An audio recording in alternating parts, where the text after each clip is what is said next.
नमस्कार, मैं हूं पुण्य प्रसून वाजपेयी। दस्तक में आपका स्वागत है। राष्ट्रपति की इफ्तार पार्टी में प्रधानमंत्री मोदी नहीं पहुंचे। हालांकि संकेत कल ही दे दिए गए थे कि हम नहीं जाएंगे। दरअसल इस देश में ये रवायत ऐसा नहीं है, पहली बार हो रहा है। मोरारजी देसाई भी नहीं जाते थे और लाल बहादुर शास्त्री भी नहीं। उसके बाद तमाम प्रधानमंत्रियों ने इफ्तार पार्टी दी, शामिल हुए। ये लगे मौका मिला तो दस्तक में बात इसकी जरूर होगी। लेकिन दिल्ली वालों को महंगाई का पहला झटका दिल्ली सरकार से मिला है। केजरीवाल सरकार ने वैट बढ़ा दिया है और इसके जरिए अब पेट्रोल और डीजल की कीमत बढ़ गई है। दो रुपए से ज्यादा पेट्रोल और ₹1.83 डीजल। और इसके जरिए पेट्रोल और डीजल का मतलब यह भी होता है कि तमाम आवाजाही में जो बोझ पड़ेगा वह अलग अलग सामानों पर पड़ेगा। यानी दिल्ली में अपने तरीके से यह कहीं ना कहीं एक महंगाई का बोझ है। लेकिन एक अच्छी जानकारी है कि पहली बार अंतर्राष्ट्रीय बाजार में तेल की कीमत कम हुई है, तो देश भर में पेट्रोल और डीजल की कीमत में भी तेल कंपनियों ने दाम घटा दिए हैं। ये एक अच्छी बात है। यानी दिल्ली में जो कीमत वैट के जरिए बढ़ेगी वो एक लिहाज से कहें तो पेट्रोल कंपनियों के जरिए जस की तस स्थिति में आ जाएगी। लेकिन इन सब के बावजूद भी महंगाई के मद्देनजर दिल्ली सरकार का निर्णय अपनी कमाई के लिए तो ठीक है, लेकिन वैट के जरिए असर आम आदमी की जेब पर पड़ेगा, उसके लिए एक महंगा सौदा है। बहरहाल दस्तक में इन सारी चीजों की बात के अलावा इस बात की बात जरूर करेंगे कि दरअसल जिस टीम इंडिया की दिशा में नीति आयोग के जरिए बढ़ने जा रहे हैं प्रधानमंत्री, उस टीम इंडिया का मतलब होता क्या है। नीति आयोग की बैठक आज ही उनके निवास पर हुई और ये बदलापुर इसलिए लिखना पड़ रहा है क्योंकि कहीं ना कहीं संकेत की भाषा में हर कोई इस देश के भीतर अपनी अपनी सत्ता की स्थितियों के मद्देनजर शायद बदला लेता है क्या। कांग्रेस ही नहीं पहुंचे, जरा समझिए। यह है टीम इंडिया। प्रधानमंत्री ने अपने पीछे लिखा टीम इंडिया, नीति आयोग की बैठक, और उस बैठक के साथ ही एक जरा सिलसिलेवार तरीके समझिए। जो लाल है उस वहां के मुख्यमंत्री नहीं पहुंचे। इसमें कांग्रेस के 9 राज्यों के मुख्यमंत्री हैं और इसके अलावा उत्तर प्रदेश के मुख्यमंत्री अखिलेश यादव, ओडिशा के नवीन पटनायक, पश्चिम बंगाल के ममता बनर्जी, तमिलनाडु की जयललिता, ये लोग नहीं पहुंचे। और ये देश के बाकी तमाम मुख्यमंत्री वहां पर पहुंचे, लेकिन कांग्रेस का कोई नहीं। अब यहां से सवाल दरअसल ये खड़ा जरूर हुआ था कि क्या वाकई लैंड बिल को लेकर या भूमि अधिग्रहण बिल को लेकर जो राज्यसभा में स्थिति बन रही है उसमें अब किस रूप में सरकार पार लगाएगी। लेकिन इन सब से हटकर 2 चेहरे हर कोई नीति आयोग में पहुंचे और उस पर सबकी नजर थी। एक नीतीश कुमार और दूसरे अरविंद केजरीवाल। जो बात नीतीश कुमार ने कही उसमें राज्यों की जरूरत को समझे और भूमि अधिग्रहण बिल का कहा हड़बड़ी में मत दिखाएं। दूसरी तरफ अलग अलग तरीके से केजरीवाल ने जो 5 मुद्दे उठाए वह भी बड़े महत्वपूर्ण है। चपरासी से मुख्य सचिव तक हमारा अधिकार नहीं, किसे ट्रांसफर करना नहीं कहना है। मैंने कई सीएम से बात की, वो कहते हैं कि सीबीआई का डर केंद्र सरकार दिखाती है। तो कहीं केंद्र और राज्य के बीच संबंध बनाने के लिए 2 विशेष सत्र बुलाए जाए 2 दिन के। और इसके अलावा उन्होंने विरोध भी किया और इस बात का भी जिक्र किया कि जिस दिशा में टीम इंडिया का जिक्र किया जा रहा है ये टीम इंडिया दिखाई नहीं देती है। तो एक दिन पहले केजरीवाल और नीतीश कुमार एक साथ, और अब नीति आयोग के भीतर की बैठक में ये कई संकेत हैं आने वाले वक्त में बिहार के चुनाव के मद्देनजर, और ये संकेत चेहरों के जरिए है। लेकिन इन सब के बीच सरकार की तरफ से इस बात का जिक्र जरूर हुआ कि दरअसल क्या ये नीति आयोग के जरिए एक मैसेज गया है कि भूमि अधिग्रहण अब भी उनके सामने एक मुश्किल सबब है। और एक बहुत बड़ा सुझाव मुख्यमंत्रियों का था कि केंद्र प्रयास करे कि एक आम राय बनेगी और एक कंसेंसस बनाने का प्रयास करे। राज्य इंडेफिनेटली उस कंसेंसस की प्रतीक्षा नहीं कर सकते, और अगर आप कंसेंसस से नहीं इसको पारित करवा सकते तो फिर केंद्र राज्यों पे छोड़ दे। जो राज्य तेजी से प्रगति करना चाहते हैं वो अपने स्टेट लेजिस्लेशंस इसमें सजेस्ट करे और केंद्र उन स्टेट लेजिस्लेशंस को अप्रूव करे। यदि मुझे इंफ्रास्ट्रक्चर बनाना है तो एक छोटा सा हम सबका भी आग्रह था कि स्टेट को ये काम राज्य की सरकारें के हैं, राज्य सरकार इस पे कानून बना के बेहतर तरीके से क्रियान्वयन भी करती है। तो ये सारे विषय राज्य अधिकारों के सरकार के ऊपर भरोसा किया जाए, विश्वास किया जाए, उनके ऊपर छोड़ा जाए। हर का अपना नजरिया है और हर राज्य सरकार का अपना नजरिया, और कांग्रेस का तो बिल्कुल अपना नजरिया है कि जी नहीं, भूमि अधिग्रहण लागू होगा तो 2013 वाला वो जो दस्तावेज था वही ओरिजिनल दस्तावेज है और सही दस्तावेज है। लेकिन बहरहाल राज्य सरकारें अपने अपने लिहाज से चलती है और शायद इसीलिए दिल्ली की दस्तक इसलिए महत्वपूर्ण हो जाती है क्योंकि व्यापम के मसले को लेकर शिवराज सिंह चौहान आज बीजेपी के अध्यक्ष अमित शाह से मिलने पहुंचे। बातचीत हुई, मुलाकात हुई, चर्चा इस बात को लेकर चली कि कैसे बचा जाए। सीबीआई की जांच हो रही है, विरोधियों को जवाब देना है और इन सारी परिस्थितियों के भीतर अगर हम कुछ नहीं कह रहे हैं आपको लेकर और क्लीन चिट देने की स्थिति मान ली जाए इसे, तो भी जो सवाल होंगे उसके जवाब देने होंगे। संसद सत्र शुरू होने वाला है, जवाब वहां पर भी खोजे जाएंगे, वहां पर कैसे खामोशी बरतेंगे, इन सारे मुद्दों को लेकर चर्चा हुई। लेकिन सवाल है कि व्यापम के तहत तो हमने देखा कि क्या बड़े तौर पर जो भी घपले घोटाले निकलकर सामने आ रहे हैं, एसआईटी जांच कर रही है, अब सीबीआई कर रही है, लेकिन क्या किसी ने सोचा मध्य प्रदेश जैसी जगह पर निचले स्तर पर शिक्षकों की क्या हालत है, जो टीचर पढ़ाते हैं स्कूलों में, सरकारी स्कूलों में। हालत देख लीजिए, व्यापम से भी खतरनाक है। गवर्नमेंट की GROVMANT प्राइमरी की स्पेलिंग क्या होती है मैम? MIDDILE middle. गवर्नमेंट की GROM प्राइमरी की स्पेलिंग क्या होती है? हाँ, मिडिल की प्राइमरी की स्पेलिंग क्या होती है? Primary PRIMARY। तो यह है मध्य प्रदेश के प्राइमरी स्कूली शिक्षकों का हाल। गवर्नमेंट तक ठीक तरीके से लिख नहीं पाते, तो ऐसे में क्या मिडिल और क्या प्राइमरी शिक्षक।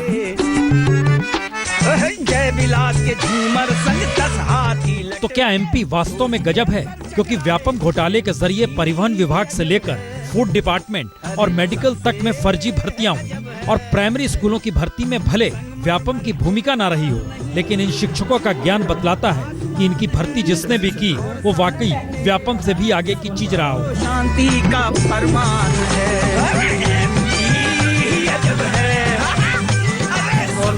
लेकिन एमपी तो गजब है, यानी व्यापम पर शिवराज चुप हैं और अपनी दशा पर शिक्षकों के पास कोई जवाब नहीं है।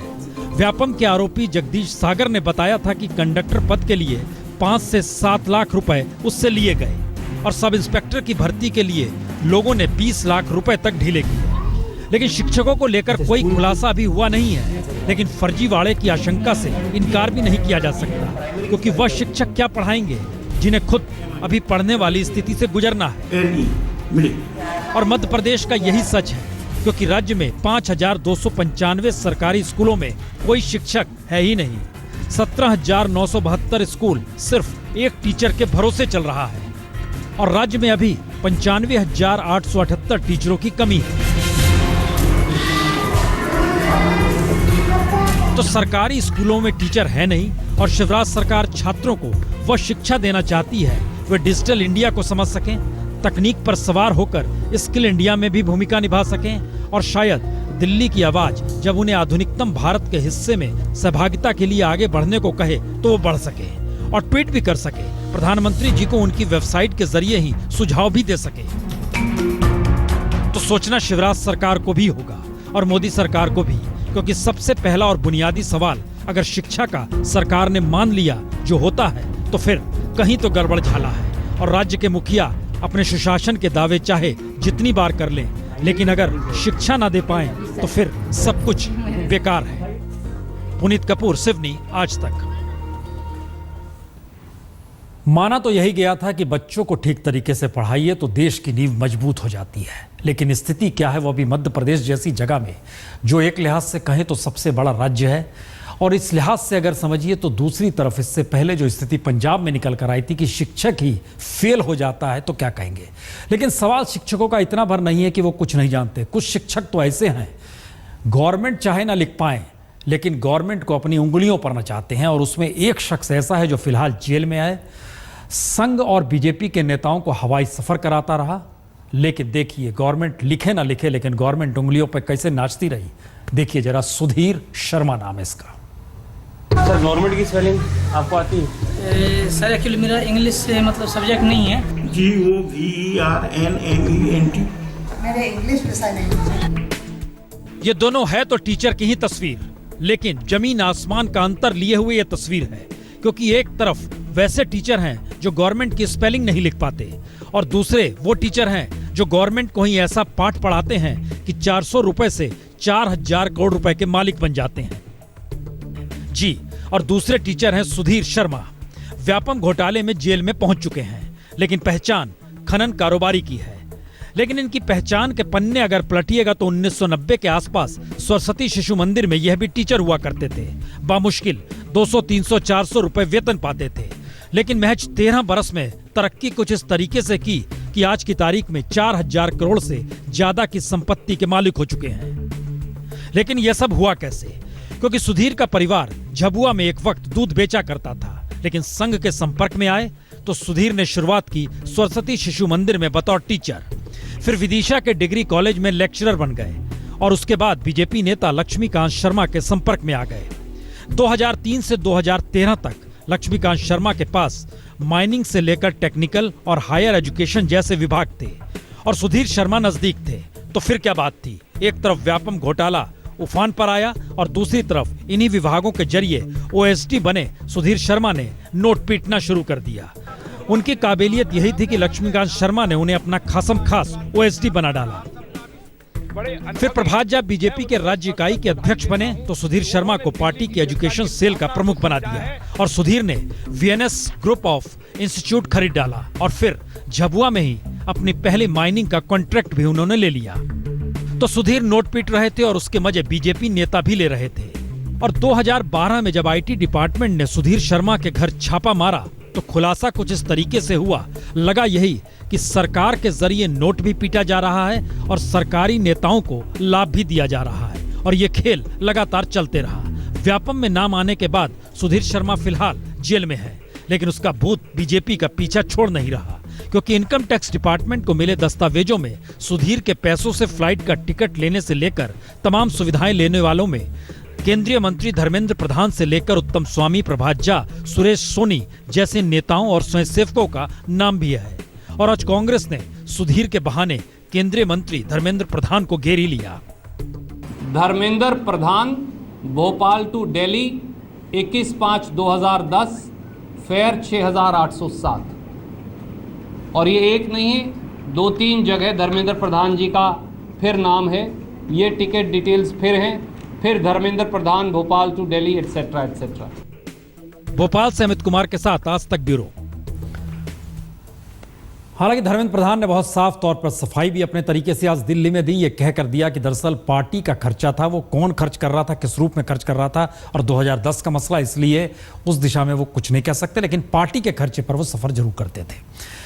चलिए इसके आगे बढ़ते हैं। दलित का मसीहा इस देश के भीतर कौन हो सकता है? आपको जाना होगा बिहार, नेताओं के चेहरों को देखना होगा, लेकिन दूसरा सवाल जैसे ही आएगा कि दलित के मसीहा के तौर पर हर कोई अपनी पहचान बनाना चाहता है, लेकिन दलितों की फिक्र है किसे? रिपोर्ट देखिए। बिहार राजनीति के ये वो चेहरे हैं जिन्होंने जाति की राजनीति भी की और दलित महादलित का नारा बुलंद करते हुए हर मौके पर खुद को पिछड़ी जातियों का सबसे बड़ा नायक भी बताया। लेकिन सूबे की राजधानी में बैठकर जातिगत जनगणना को सार्वजनिक करने से लेकर पिछड़ी जातियों के हक की आवाज बुलंद करने वाले महज 110 किलोमीटर दूर शेखपुरा जिले के पिंड शरीफ गांव के 2 दर्जन महादलित परिवार के दर्द से बेखबर है, जिनका इलाके के अगड़ों ने सिर्फ इसलिए हुक्का पानी बंद करा दिया क्योंकि उन्होंने अगड़े परिवार के घर से एक मरे हुए बैल को उठाने से इनकार कर दिया था। जानवर मर जाता तो हम लोग को बोलता फेंकने के लिए, तो हम लोग कहते हैं इस काम हम नहीं करेंगे, काहे कि हम लोग पढ़ रहे हैं। तो उसने बोला तुमको फेंकने पड़ेगा, हम बोले नहीं फेंकेंगे।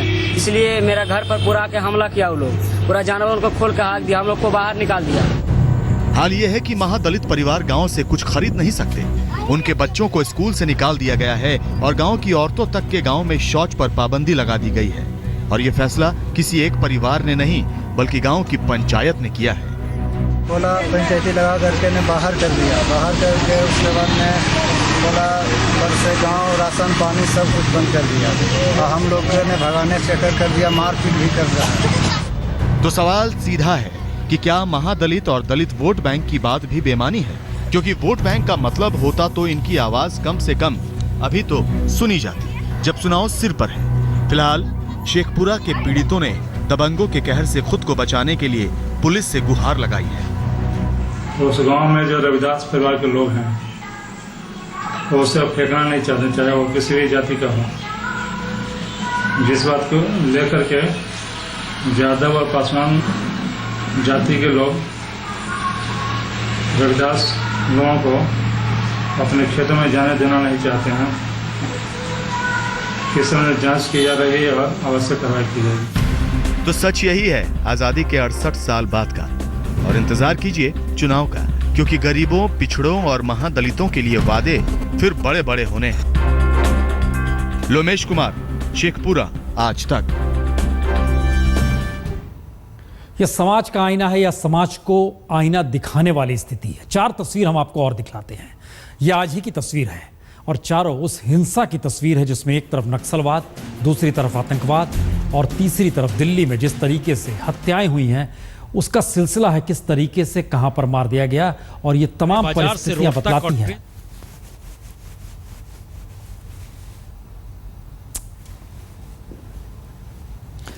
दरअसल ये 4 तस्वीरों में एक बीजापुर की तस्वीर है। 4 जवानों को नक्सलवादियों ने मारकर सड़क पर डाल दिया। दूसरी तस्वीर थी आतंकवाद की जो शोपियां की है। तीसरी तस्वीर दिल्ली में 2 गार्ड की हत्या हो गई, और जो चौथी तस्वीर है वह खुलेआम सड़क पर फायरिंग करने की है। ये सारी स्थितियां बताती है कि समाज के भीतर का आतंक किस रूप में उभर कर आ रहा है। और इन सब के बीच याद कीजिए 1993 पहला सीरियल ब्लास्ट दुनिया ने देखा था मुंबई में।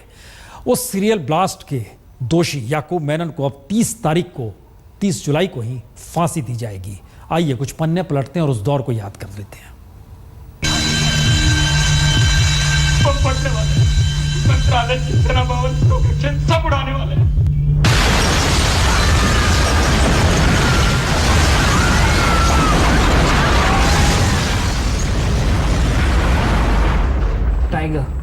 Tiger is my elder brother. He told me that, see, things are very bad here now, so better shift for few days to Dubai house. 8 तारीख को होली का दिन फोन आया मेरे को दुबई का टिकट कराने को। फिर 9 को उनके अब्बा याकूब भाई, सुलेमान भाई, अयूब भाई, पूरा परिवार दुबई निकल गया।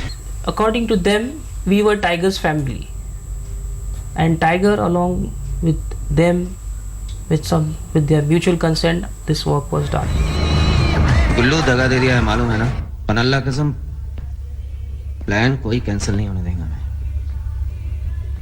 वो लोग सोचेंगे अभी टाइम है हमको, लेकिन अपन लोग नेपोलियन के माफिक टाइम से पहले ही करके निकल जाएगा।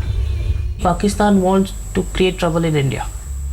The Bank of Baroda office above the basement was blown to smithereens. The explosive device placed in the car in the basement parking area of the stock exchange and activated by a timer device claimed at least 70 lives and injured about 200 people. At 1:36 p.m., a truck exploded in the grain trading area in the Narsinatha street. Barely 50 minutes later, a car bomb exploded in the parking lot of Air India building. A powerful car bomb went off at a bus stop opposite Century Bazaar shopping center in Worli. Tiger did because of poisoning from Pakistani government and January riots. उधर जो blast हुआ ना, मैं लड़का इकट्ठा किया, मैं रोकड़ा लगाया, बाकी रोकड़े का भी अरेंजमेंट मैं किया, एकला पूरा का पूरा प्लान मैं किया। मामू कहानी सुनाते रहे, और लड़के ने जान छू भी लिया। Brain was Pakistan government. ISI, what they call. And what did they do? They supplied arms, explosives through their agent Tawfiq Jaliawala, and they dictated the spots. Tiger with his boys have executed the blast, and I had done everything. In supplying of arms, explosives, and dictating the spots. जब फांसी की सजा प्रावधान में हम मांगते हैं तो मांगने का हमारा मकसद सिर्फ उस मुल्जिम को सजा ये इतना ही नहीं, तो हमारा दूसरा मकसद ये भी होता है कि समाज में आगे चल के ऐसे घिनौने काम किसी ने नहीं करना चाहिए। सो सबको एक मैसेज जाना चाहिए। और इसी हिस्से में आइए तो इफ्तार पार्टी आज दी गई राष्ट्रपति के जरिए, लेकिन प्रधानमंत्री मोदी उसमें नहीं गए। पन्नों को पलटिएगा तो लाल बहादुर शास्त्री भी नहीं जाते थे और मोरारजी देसाई भी नहीं, लेकिन यह है दृश्य इफ्तार पार्टी का। आका की हम सब की नबी जी भर दो